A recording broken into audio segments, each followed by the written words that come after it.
Resistance of a conductor. Ohm's law में से जो निकला है, ओम्स लॉ में जो कांस्टेंट ऑफ प्रोपोर्शनैलिटी था जिसको हम रेजिस्टेंस कहते हैं, उसको अब डिटेल में पढ़ने वाले हैं। Resistance of a conductor. Okay, तो ओम्स लॉ में हमने देख लिया था कि अगर मैथमेटिकली रेजिस्टेंस को डिफाइन करना हो तो बहुत सिंपल डेफिनेशन है, ये फॉर्मूला है R=V/I, और यहाँ से इजीली हम डिफाइन कर सकते हैं mathematically. V/I means the ratio of voltage to current. Voltage और करंट का रेशियो रेजिस्टेंस कहलाता है। वोल्टेज को करंट से डिवाइड करोगे तो रेजिस्टेंस आएगा। थियोरेटिकली बात करें अगर तो क्या डेफिनेशन है, नाम से क्लियर है रेजिस्टेंस, तो ऑब्वियसली ये कुछ रजिस्ट करेगा। और क्या करता है, ये करंट को रजिस्ट करता है, करंट के फ्लो को अपोज करता है, ब्लॉक नहीं करता है। इंसुलेटर में करंट पास ही नहीं होता है क्योंकि यहाँ पे करंट का पास होना अलाउड नहीं है, मतलब कंडक्शन उसमें बिल्कुल नहीं होती है इंसुलेटर्स में। यहाँ पे ऐसा नहीं है, करंट पास होगा लेकिन एट द सेम टाइम उसको कुछ अपोजिशन फेस करना पड़ेगा। ठीक है, और कंडक्टर की वो प्रॉपर्टी जो ये अपोजिशन प्रोवाइड करती है, कंडक्टर की वो प्रॉपर्टी जिसकी वजह से करंट के फ्लो को अपोजिशन मिलता है, उसी प्रॉपर्टी को रेजिस्टेंस कहते हैं। तो बहुत सिंपल डेफिनेशन है, the property of a conductor due to which it opposes the flow of current through it is called resistance. तो रेजिस्टेंस क्या, पहली बात प्रॉपर्टी है किसकी, कंडक्टर की। कौन सी प्रॉपर्टी, जिसकी वजह से करंट के फ्लो को अपोजिशन फेस करना पड़ता है। वो प्रॉपर्टी जो फ्लो ऑफ करंट को अपोज करेगी, कुछ ऑब्स्टिकल प्रोड्यूस करेगी करंट के रास्ते में, ताकि करंट को फ्लो होने में प्रॉब्लम हो। उस प्रॉपर्टी को, उस रेजिस्टेंस को रेजिस्टेंस कहते हैं। तो रेजिस्टेंस नाम से क्लियर है, रेजिस्ट करेगा, ये अपोज करेगा फ्लो ऑफ करंट को, कम्प्लीटली ब्लॉक नहीं करेगा।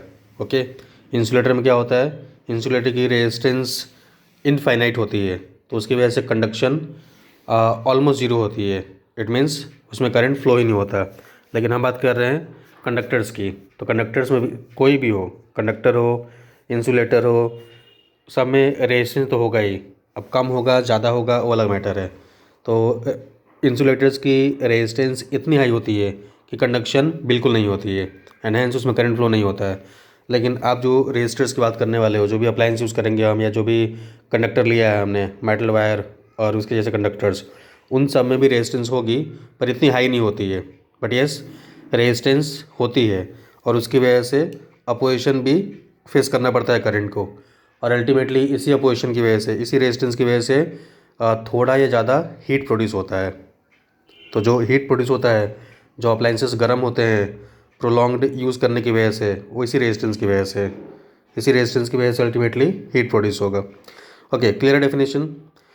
थियोरेटिकल डेफिनेशन सिंपल है, the property of a conductor due to which it opposes the flow of current. ये रेजिस्टेंस हो गया।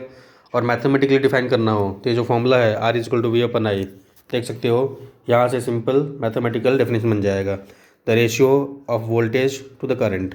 सिंपली वोल्टेज को करंट से डिवाइड करो, आपको रेजिस्टेंस मिल जाएगा। तो ये रेजिस्टेंस का फॉर्मूला भी हो गया न्यूमेरिकल्स के लिए, R=V/I।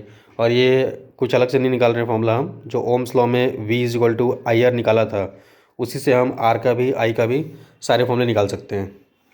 क्लियर है। सो डेफिनेशन हो गया, फॉर्मूला हो गया न्यूमेरिकल्स के लिए। नाउ कुछ फैक्टर्स जिन पे रेजिस्टेंस डिपेंड करता है। तो रेजिस्टेंस डिपेंड करेगा लेंथ पे, थिकनेस पे, नेचर ऑफ मटेरियल पे एंड टेम्परेचर पे।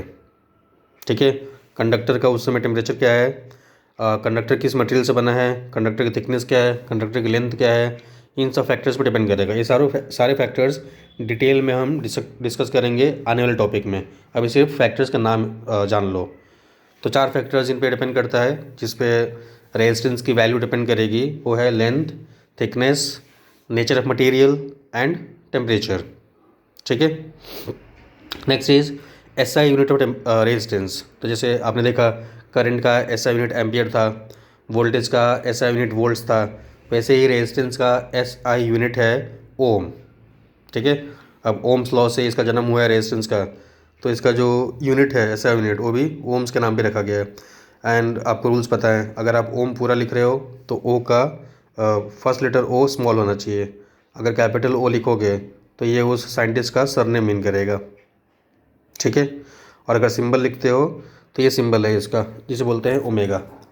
ये एक मैथमेटिकल सिंबल है, दिस इज़ कॉल्ड ओमेगा, ऐसे। तो आप ऐसे सिंबल ही बना सकते हो, ठीक है।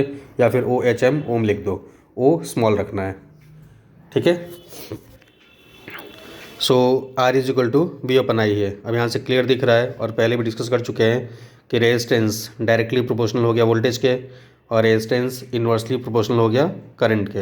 एक्चुअली रेजिस्टेंस तो कांस्टेंट ही रहता है, तो V और I चेंज करने से रेजिस्टेंस में फ़र्क पड़ेगा, ठीक है।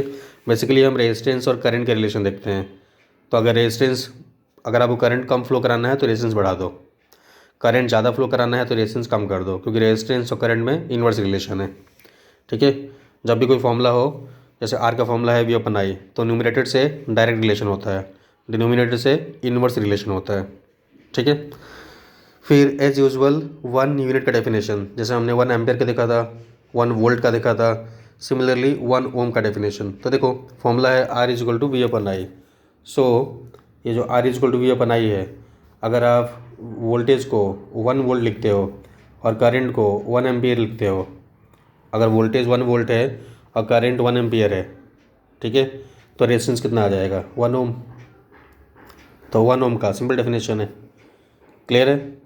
अब इसको लैंग्वेज में कैसे लिखेंगे, 1 ohm is the resistance of a conductor such that when a potential difference of 1 volt is applied to its end a current of 1 ampere flows through it, तो रेजिस्टेंस को 1 ओम कहेंगे। ये लैंग्वेज लिखने का सिंपल भाषा में मतलब ये है कि अगर 1 वोल्ट का पोटेंशियल डिफरेंस अप्लाई किया गया है और 1 एम्पियर करंट फ्लो हो रहा है, तो इसका मतलब वहाँ पर रेजिस्टेंस 1 ओम होगा, ठीक है, फाइन।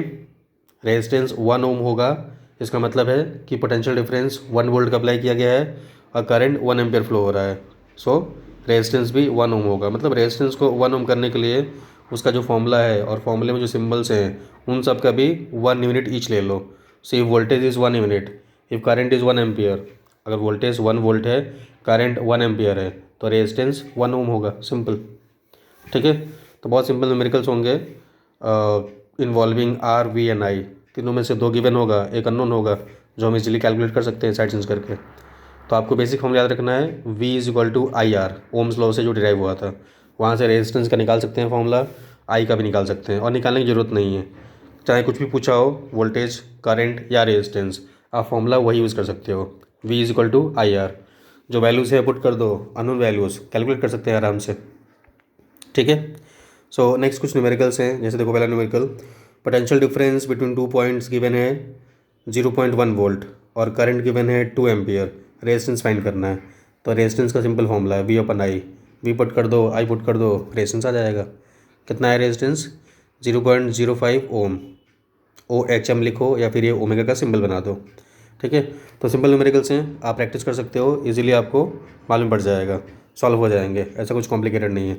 बस एक चीज़ याद रखना, किसी भी न्यूमेरिकल में या किसी भी अप्लायंस में आप करंट को और वोल्टेज को चेंज कर सकते हो। वोल्टेज चेंज करोगे तो ओम्स लॉ के हिसाब से करंट भी चेंज होगा वोल्टेज के हिसाब से, जैसे पढ़ चुके हैं, वोल्टेज डबल करोगे करंट डबल होगा, वोल्टेज आधा कर दोगे करंट भी आधा हो जाएगा। कांस्टेंट क्या रहता है, resistance. Resistance is the property of the conductor, तो उसको हम चेंज नहीं कर सकते हैं, वो कैरेक्टरिस्टिक प्रॉपर्टी है। रेजिस्टेंस किसी भी कंडक्टर की कैरेक्टरिस्टिक प्रॉपर्टी होती है, तो वो कांस्टेंट रहेगा, ठीक है। तो किसी भी न्यूमेरिकल में अगर कुछ केसेस दे रखे हों, केस 1, केस 2, केस 3, तो उसमें क्या कांस्टेंट रहेगा, रेजिस्टेंस। हर बारी रेजिस्टेंस आप सेम यूज़ कर सकते हो। एक केस में रेजिस्टेंस अगर निकाला है आपने, वही resistance second case, third case में फाइंड कर सकते हो, ठीक है। जैसे न्यूमेरिकल में कई बार वोल्टेज और करंट चेंज करके देते हैं केसेस, तो क्या कांस्टेंट लोगे आप, रेजिस्टेंस। सारे केसेस में रेजिस्टेंस की वैल्यू फिक्स रहेगी, वो चेंज नहीं होगी। वोल्टेज चेंज होगा, उसके हिसाब से करंट चेंज हो जाएगा, लेकिन रेजिस्टेंस विल बी कांस्टेंट, क्योंकि रेजिस्टेंस कैरेक्टरिस्टिक प्रॉपर्टी है, कांस्टेंट होता है ये, फाइन।